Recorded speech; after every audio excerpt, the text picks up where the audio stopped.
जय हिंद दोस्तों। YouTube के एजुकेशनल प्लेटफॉर्म EduG जंक्शन में आपका स्वागत है। दोस्तों, आपको पता है कि विज्ञान की श्रृंखला का आगाज कर चुके हैं, जिसमें सबसे पहले जीव विज्ञान कराया जा रहा है। आप लोगों को ये भी पता है कि लेसन पढ़ने पढ़ाने का जो सिलसिला चल रहा है वह एक रिवीजन मोड में चल रहा है, ताकि कम समय में अधिक से अधिक रिवीजन कर अपनी तैयारी को दावेस्ट कर सकें। हालांकि आगे समय के साथ कॉन्सेप्चुअल एवं बेसिक लेवल से भी क्लास चलाने की योजना है, लेकिन फ़िलहाल मेरे साथ बने रहें। मेरे चैनल को लाइक और सब्सक्राइब नहीं किए हैं तो प्लीज़ सब्सक्राइब कर लें। अपने दोस्तों के साथ शेयर अवश्य करें, क्योंकि मेरे चैनल से आपको अभी और आगे भी बहुत सारी लाभ होगी। तो आज का क्लास एक शेर के साथ शुरू करना चाहेंगे। ना थके अभी पैर, ना थके अभी पैर, ना हिम्मत हारी है, हौसला है ज़िंदगी में कुछ कर दिखाने की, इसलिए अभी भी सफ़र जारी है। ना थके अभी पैर, ना अभी हिम्मत हारी है, हौसला है ज़िंदगी में कुछ कर दिखाने की, इसलिए अभी भी सफ़र जारी है। दोस्तों, वनस्पति विज्ञान का 2 पार्ट पहले बना चुके हैं। अगर आपने नहीं देखे हैं तो प्लीज़ वो पहले वीडियो को देखें। तो आज का टॉपिक होगा उत्तक, पादप उत्तक। उत्तक 2 प्रकार के होते हैं, विभाज्य उत्तक यानी जिसका विभाजन होता है, और अस्थायी उत्तक। विभाज्योत्तक भी 3 प्रकार के होते हैं, शीर्षस्थ विभाज्योत्तक, पार्श्व विभाज्योत्तक और अंतर्वेशी विभाज्योत्तक। उसी प्रकार से अस्थायी उत्तक 2 प्रकार के होते हैं, सरल उत्तक और जटिल उत्तक। फिर सरल उत्तक भी 3 प्रकार के होते हैं, मृदु उत्तक, स्थूल कोण उत्तक और दृढ़ उत्तक।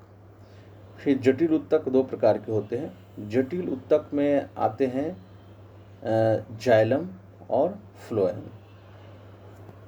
जाइलम और फ्लोएम एक संवहन उत्तक है, जो कि जटिल उत्तक है। तो उत्तक के बारे में पढ़ेंगे। उत्तक क्या है?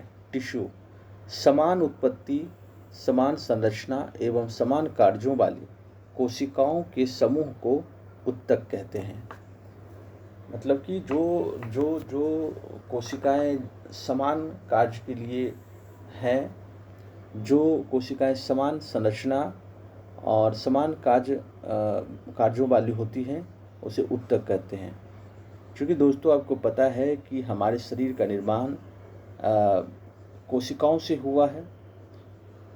बहुत सारे कोशिका मिलकर के उत्तक का निर्माण करते हैं। सबसे पहले कोशिका का बनता है और बहुत सारे कोशिका बन करके मिल करके उत्तक का निर्माण करते हैं, और बहुत सारे उत्तक मिल करके जो है कि अंग का निर्माण करते हैं, और बहुत सारे अंग मिल करके हमारे शरीर का निर्माण करते हैं।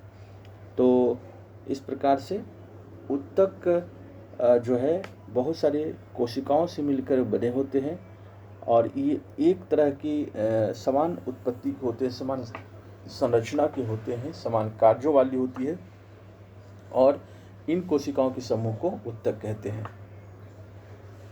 आगे है विभाज्योत्तकी उत्तक।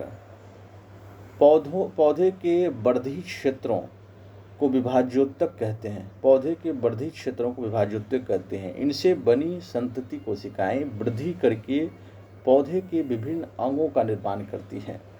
यह प्रक्रिया पौधे के जीवन पर्यंत चलती रहती है।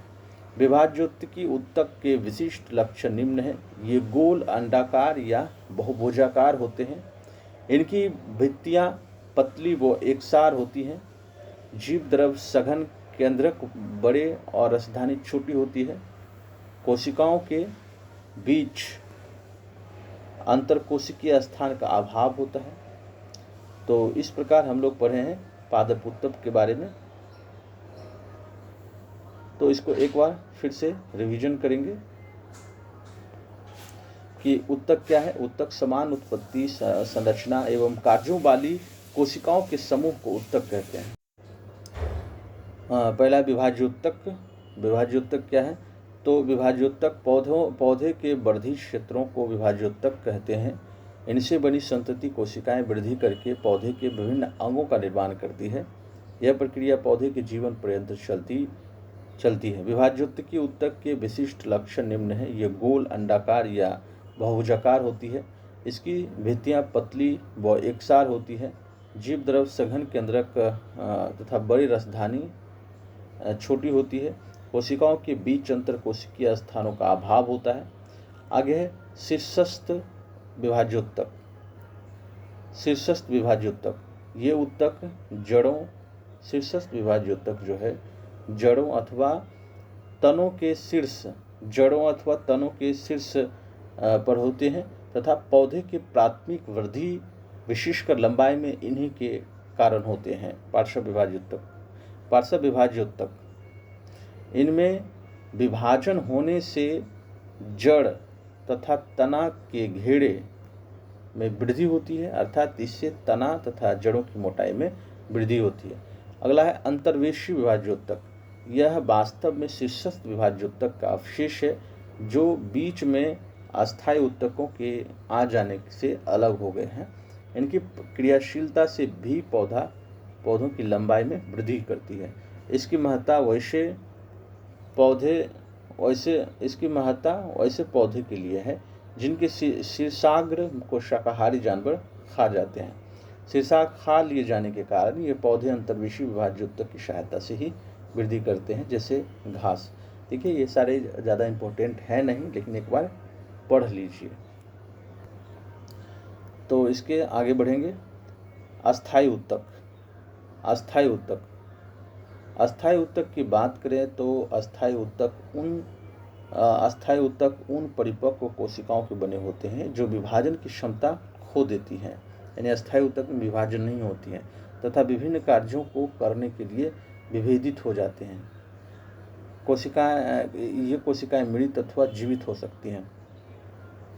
सरल उत्तक। अस्थायी उत्तक दो प्रकार के होते हैं, सरल उत्तक और जटिल उत्तक। तो इसमें पहले सरल उत्तक पढ़ेंगे, सिंपल टिश्यू। यदि अस्थायी उत्तक एक ही प्रकार की कोशिकाओं से बने हों तो उसे सरल उत्तक कहेंगे। जटिल उत्तक की बात करें, यदि अस्थायी उत्तक एक से अधिक की कोशिकाओं में बने हैं तो उन्हें जटिल उत्तक कहेंगे। दूसरा है जाइलम इसे प्रायः काष्ठ भी कहा जाता है। यह संवहनी उत्तक है। इसके दो मुख्य कार्य हैं, जल व खनिज लवणों का संवहन, यांत्रिक दृढ़ता प्रदान करना। यानी जटिल उत्तक दो प्रकार के हैं। जटिल उत्तक यदि अस्थायी उत्तक एक से अधिक प्रकार की कोशिकाओं के बने होते हैं तो उन्हें जटिल उत्तक कहते हैं। जाइलम एक जटिल उत्तक है और फ्लोएम भी एक जटिल उत्तक है। जाइलम ये प्रायः जो है ये काष्ठ, इसे प्रायः काष्ठ भी कहते हैं। जाइलम को प्रायः काष्ठ भी कह देते हैं। जाइलम एक संवहनी उत्तक है। इसके दो मुख्य कार्य हैं, जल और खनिज लवण का संवहन करना जाइलम का काम है और यांत्रिक दृढ़ता प्रदान करना भी